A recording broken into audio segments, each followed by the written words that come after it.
far, you've discovered that there are many different ways data can be used.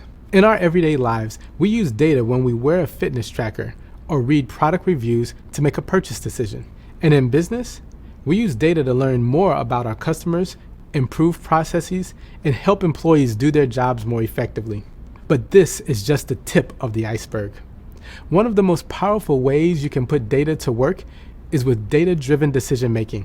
Data-driven decision-making is defined as using facts to guide business strategy.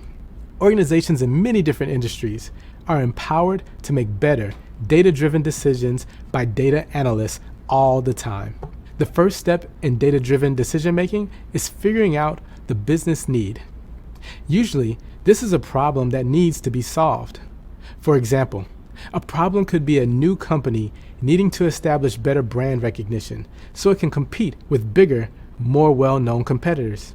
Or maybe an organization wants to improve a product and needs to figure out how to source parts from a more sustainable or ethically responsible supplier.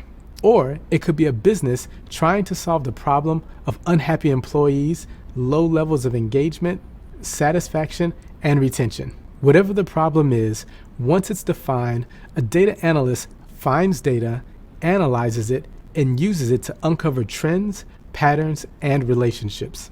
Sometimes the data-driven strategy will build on what's worked in the past. Other times, it can guide a business to branch out in a whole new direction. Let's look at a real-world example. Think about a music or movie streaming service. How do these companies know what people want to watch or listen to, and how do they provide it? Well, using data-driven decision-making, they gather information about what their customers are currently listening to, analyze it, then use the insights they've gained to make suggestions for things people will most likely enjoy in the future. This keeps customers happy and coming back for more, which in turn means more revenue for the company. Another example of data-driven decision-making can be seen in the rise of e-commerce. It wasn't long ago that most purchases were made in a physical store, but the data showed people's preferences were changing. So a lot of companies created entirely new business models that removed the physical store and let people shop right from their computers or mobile phones, with products delivered right to their doorstep. In fact, data-driven decision-making can be so powerful, it can make entire business methods obsolete. For example, data help companies completely move away from corded phones and replace them with mobile phones. By ensuring that data is built into every business strategy, data analysts play a critical role in their company's success.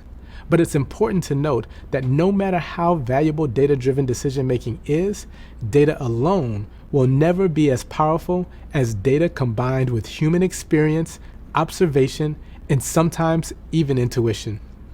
To get the most out of data-driven decision-making, it's important to include insights from people who are familiar with the business problem. These people are called subject matter experts, and they have the ability to look at the results of data analysis and identify any inconsistencies, make sense of gray areas, and eventually validate choices being made. Organizations that work this way put data at the heart of every business strategy, but also benefit from the insights of their people. It's a win-win. As a data analyst, you play a key role in empowering these organizations to make data-driven decisions, which is why it's so important for you to understand how data plays a part in the decision-making process.